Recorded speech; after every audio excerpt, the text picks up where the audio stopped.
Assalamualaikum warahmatullahi wabarakatuh. Apa kabar Anda semua hari ini? Semoga tetap sehat walafiat, jiwa dan raga, physically, mentally.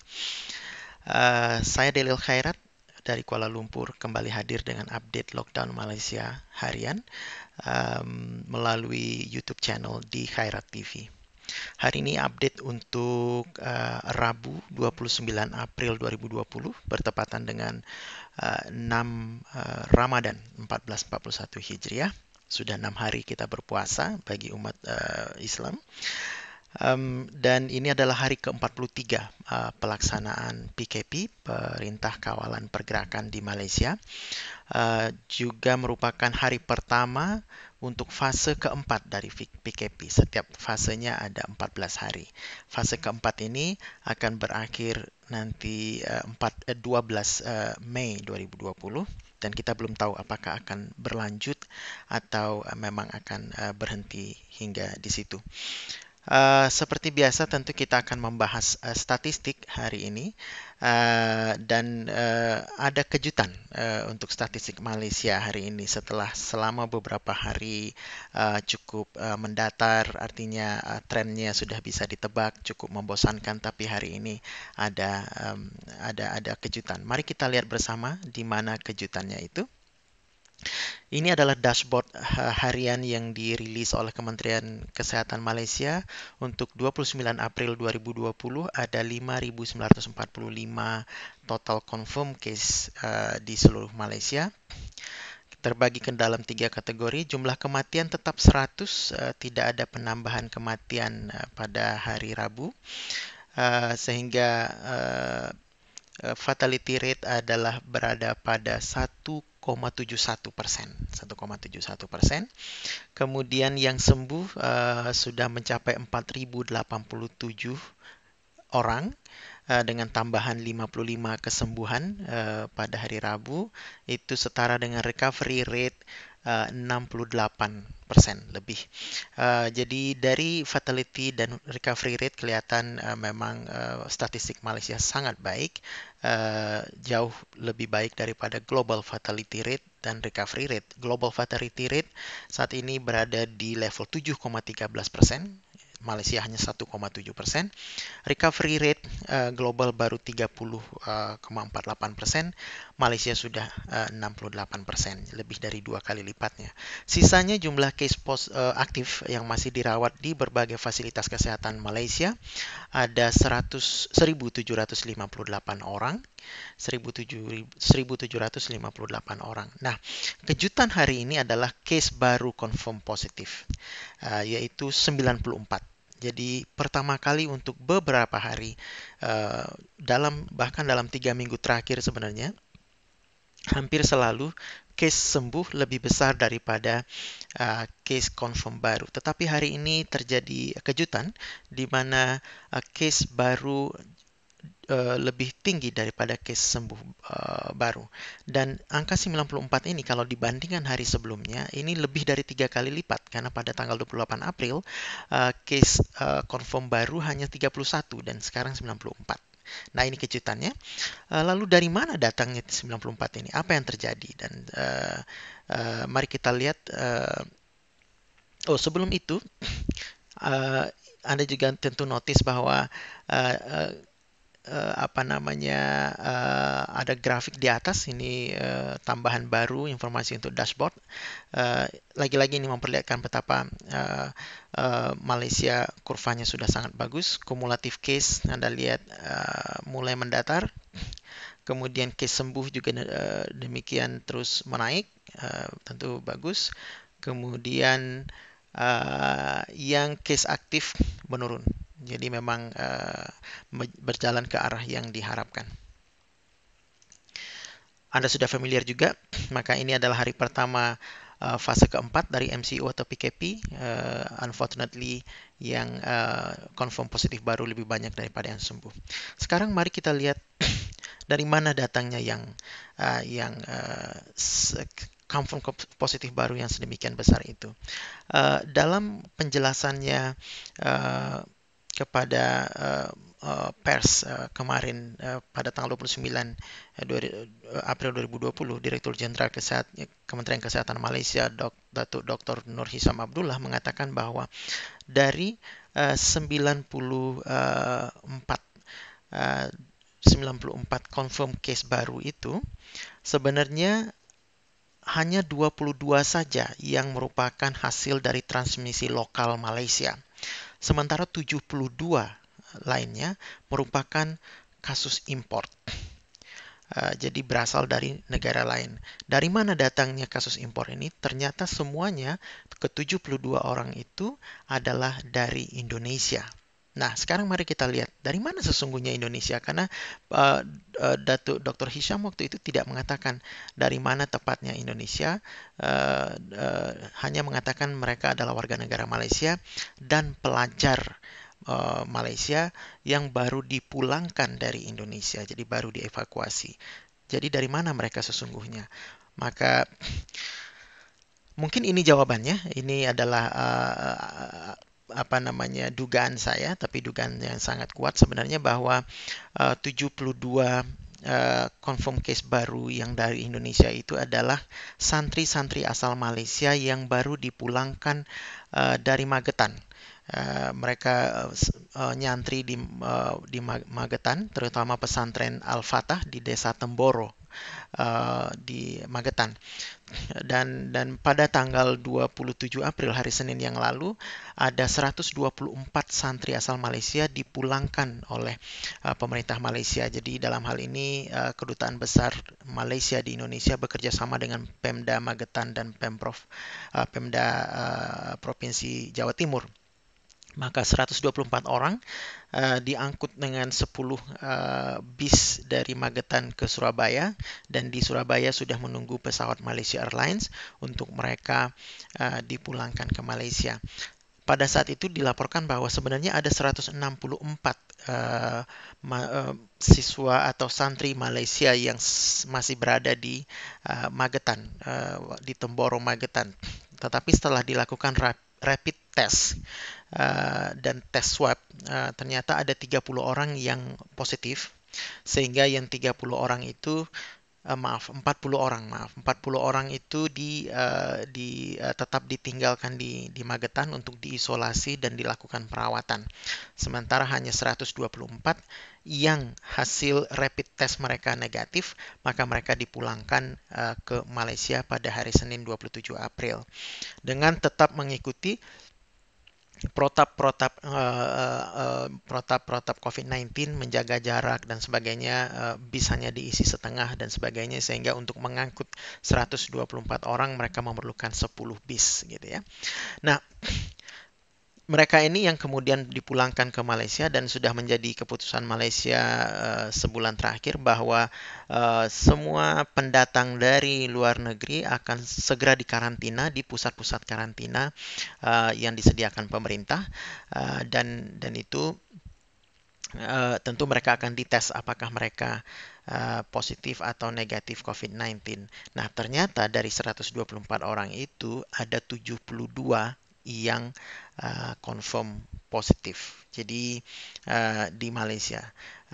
Jadi ini menambah apa namanya jumlah confirm positif Malaysia untuk klaster pesantren. Di Malaysia mereka menyebut sebagai klaster pesantren, yaitu hingga tanggal 27 April dari pemulangan pertama, pemulangan gelombang pertama seminggu yang lalu, barangkali kurang lebih sudah 91 case yang terdeteksi positif COVID-19. Mereka juga baru dipulangkan dari Magetan, dari Temboro. Kemudian tentu ditambah sekarang dengan 70 orang. 72 orang, jadi ada total 163 orang santri warga negara Malaysia yang sedang belajar di pesantren di Temboro Magetan. 163 sudah confirm positif gitu ya. Nah, itu kemudian ya Kemungkinan besar dari data ini kelihatannya ke-72 orang itu di karantina di Negeri Sembilan. Di Negeri Sembilan tidak jauh dari KLAE, sebenarnya dari airport Kuala Lumpur. 72 orang. Jadi hari ini ada tambahan 72 case positif untuk Negeri Sembilan. Saya rasa adalah mereka yang semua dimasukkan di karantina dan dirawat di Negeri Sembilan. Apakah mungkin mereka kebanyakan berasal dari Negeri Sembilan, kita tidak tahu pasti. Nah, ini menarik karena um, uh, sudah 163 orang pulang dari Magetan, begitu dites di Malaysia mereka positif. Ketika dites sebelum keberangkatan, dites secara rapid test, 124 orang ini semuanya negatif. Tetapi ketika sampai di Malaysia dites, ternyata mereka positif. Jadi ini membuktikan sekali lagi betapa akurasi dari rapid test memang tidak terlalu tinggi, sehingga hasil dari rapid test memang harus di follow up atau di respon secara hati-hati, terutama karena dari kasus ini terlihat bahwa false negatifnya sangat tinggi. Anda bayangkan 172 dari 124 itu adalah false negatif. Artinya di rapid test dia negatif, tetapi sebenarnya dia positif. Itu disebut sebagai false negatif. Jadi ini tentu membahayakan, artinya perlu direspon secara hati-hati. Artinya setiap orang yang menjalani rapid test dan hasilnya negatif, jangan dulu terlalu berbesar hati bahwa Anda benar-benar 100% sudah negatif. Ini adalah buktinya ya. Um, Kemudian yang menarik lagi, saya ingin bawa Anda ke statistik yang dirilis oleh pemerintah Jawa Timur. Sebentar, saya sudah buka tadi. 163 orang dari Magetan terbukti positif ketika dites PCR di Malaysia. Jadi saya menjadi sedikit penasaran berapa sebenarnya yang sudah dideteksi di Magetan positif. Nah, ini adalah data dari infocovid19.jatimprof.go.id, jadi resmi dari pemerintah Pemda Provinsi Jawa Timur. Total per hari ini yang positif adalah 871 seluruh Jawa Timur, dan ini adalah Magetan. Di sini adalah Magetan, Kabupaten Magetan, dan ternyata Magetan ada 33 confirm positif, ada 35 PDP, pasien dalam pengawasan, dan ada 201 orang dalam pemantauan. Jadi di hasil testing di Magetan sendiri hanya menghasilkan 33 confirm positif. Sementara yang dibawa ke Malaysia ada 163 confirm positif. Jadi Anda bisa bayangkan 163 orang yang kembali dari Magetan lalu segera dites di Malaysia dan mereka ternyata positif, itu adalah kasus yang tidak terdeteksi di Magetan. Kasus yang tidak terdeteksi di Magetan itu mungkin saja karena memang uh, tidak pernah dites, karena mungkin mereka tidak menunjukkan gejala, lalu memang kapasitas testing kita juga tidak terlalu kuat, sehingga orang yang tidak menunjukkan gejala tentu tidak mendapatkan prioritas untuk dites, apalagi dites PCR. Atau mungkin mereka dites, tapi dites melalui rapid test, yang kita ketahui tingkat akurasinya rendah. Sehingga 163 santri dari Malaysia dinyatakan dinyatakan negatif, tetapi pada dasarnya ketika dilakukan tes PCR mereka adalah positif. Nah, ini menunjukkan sekali lagi apa yang beberapa hari terakhir saya sudah katakan, bahwa di Indonesia situasi cukup gawat karena kemampuan kita melakukan tes uh, terhadap publik atau terhadap orang yang diduga menjadi pembawa virus itu sangat rendah. Indonesia adalah salah satu negara dengan testing rate COVID-19 paling rendah di dunia. Data terakhir saya nggak dapat, tetapi data hari Senin tanggal 27 April mengatakan kita baru mentes sampai 59.000 saja. Itu data resmi dari pemerintah pusat. 59.000 itu setara dengan hanya 221 orang per 1 juta penduduk. Sementara negara-negara lain seperti Amerika sebenarnya misalnya mereka sudah 18.000 orang per 1 juta, Malaysia 5.000 orang per 1 juta. Jadi kita sangat keteteran dalam melakukan testing. Kemudian jadi dengan demikian banyak orang di luar sana di Indonesia yang sebenarnya mereka membawa virus, mereka sebenarnya positif, tetapi mereka tidak mengetahuinya karena mereka tidak ada gejala atau gejala ringan yang diabaikan, sehingga mereka tetap beraktivitas, berinteraksi seperti biasa, mungkin tidak terlalu disiplin menjalankan social distancing, maka mereka tanpa disadari terus-menerus menularkan COVID-19 ke orang-orang di sekitarnya. Ini yang membuat saya mengatakan Indonesia dalam situasi yang cukup cukup gawat. Mohon maaf saya menggunakan kata mungkin yang sedikit tidak menyenangkan untuk didengar, tapi itulah kenyataan yang saya tidak mungkin perhalus lagi, begitu ya. Magetan sendiri sebagai sebuah kabupaten juga demikian. Anda bayangkan yang mampu diidentifikasi positif hanya 33 orang saja. Dan ada 163 orang yang pasti luput dari deteksi di Magetan. Jadi ini menunjukkan betapa deteksi kita sangat-sangat rendah, sangat lemah. Lebih banyak yang luput daripada yang berhasil dijaring. Nah, ini yang saya sampaikan kepada Anda semua bahwa situasi yang cukup mengkhawatirkan untuk Indonesia. Mohon maaf saya harus mengatakan hal itu. Mari kita kembali ke statistik tadi. Mungkin masih ada beberapa caption yang saya bisa perlihatkan kepada Anda. Ini sudah tadi, ini juga sudah. Oh ya, ini data statistik lain. Anda bisa lihat di sini bahwa sejauh ini Malaysia sudah melakukan testing untuk 160.000 orang, yang saya katakan tadi setara dengan 5.009 orang per 1 juta penduduk. Penduduk Malaysia kurang lebih 32 juta saat ini, 32 juta. Dan positif rate-nya sangat rendah, 3,71%.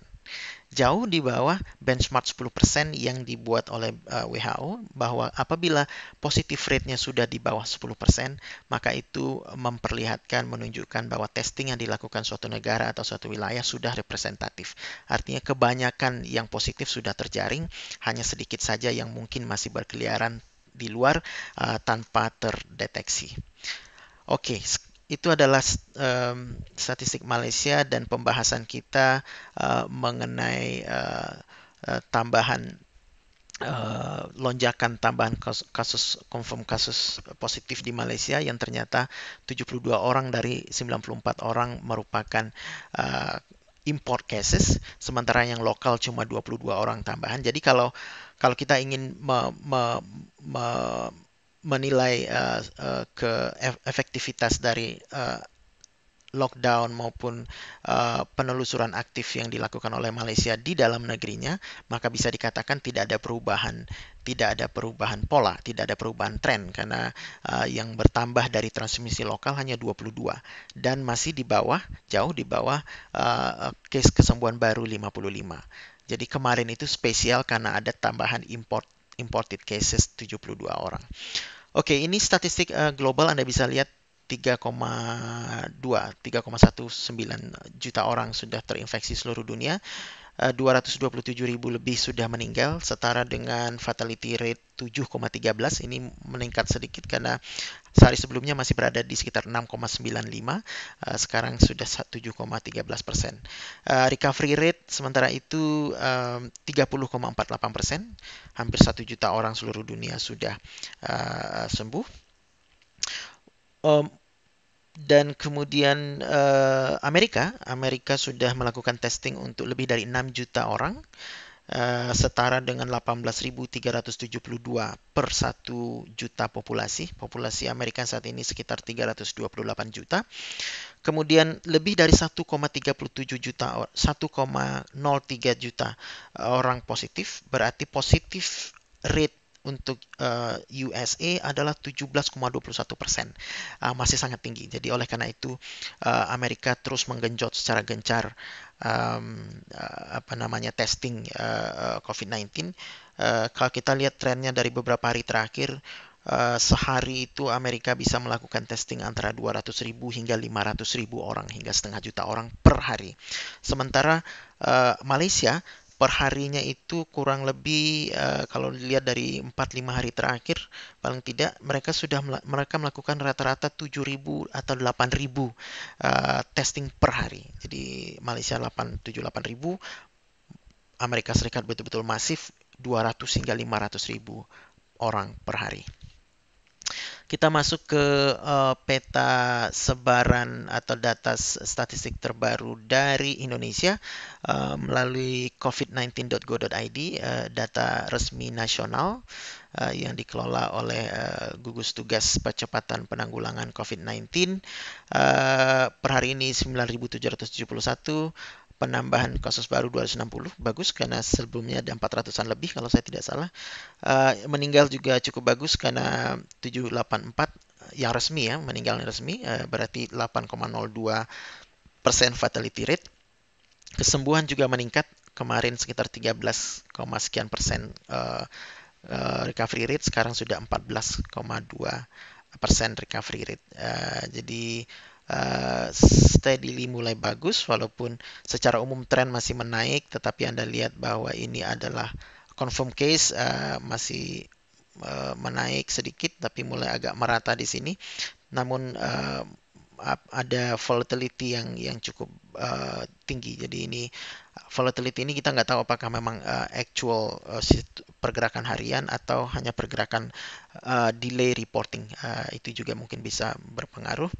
Yang sembuh cukup bagus, 3 hari terakhir, paling tidak 2 hari terakhir menanjak, cukup bagus. Mudah-mudahan bertahan. Ini berarti mudah-mudahan fasilitas kesehatan kita mampu menangani semua pasien. Yang meninggal juga saat ini bagus, cukup rendah di beberapa hari terakhir. 2 hari terakhir hanya 8 plus 11 orang seluruh Indonesia. Ini data resmi yang bagus sekali tentu. Walaupun kita tidak bisa nafikan bahwa ini adalah yang meninggal, dan sebelum meninggal mereka terkonfirm positif COVID-19, lalu mereka meninggal. Tapi yang kita belum ketahui adalah banyak yang PDP yang meninggal itu yang belum tercatat. Sekarang kita lihat ke data Jakarta. Data Jakarta tidak banyak perubahan signifikan, saya rasa. 4.000 orang lebih, meninggal 9% fatality rate, kemarin 10%, turun sedikit. Sembuh naik sedikit, 10%, sebelumnya hanya 9%. Namun kalau kita dibandingkan dengan statistik nasional, masih sedikit lebih buruk Jakarta, karena meninggal 9, nasional 8, kemudian sembuh 10%, nasional sudah 14%. Kemudian ada 969 orang pasien dalam pengawasan. Mereka menunjukkan simptom COVID-19 tapi belum terkonfirmasi dan dirawat.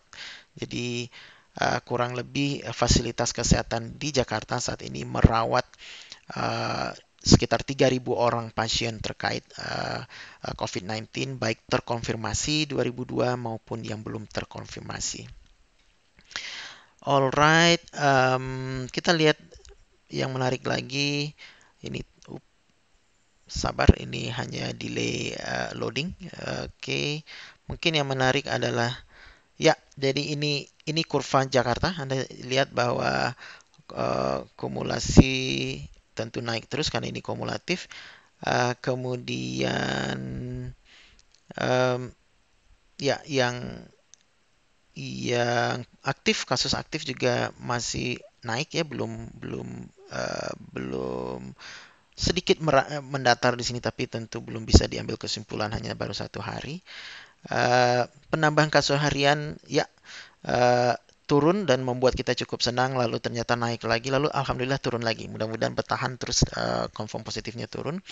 Yang menarik adalah case kesembuhan hari ini menanjak, 71 orang discharge dari berbagai hospital di Jakarta. Sebelumnya sangat kecil, hanya 3, 4, maaf ya, 4 orang atau maksimal 49 orang. Ini kembali cukup 71 orang dipulangkan. Yang meninggal terakhir tanggal 29 April hanya 2 orang di Jakarta meninggal. Dari total 11 orang nasional, uh, hanya 2 dari Jakarta. Ini grafik yang beberapa hari tidak diupdate karena sampai kemarin diupdate sampai tanggal 24 April saja. Kemudian hari ini diupdate. Kita punya data grafik pemakaman jenazah dengan protap penanganan COVID-19 hingga tanggal 27 April at least, walaupun delay tapi lumayan, tidak terlalu jauh.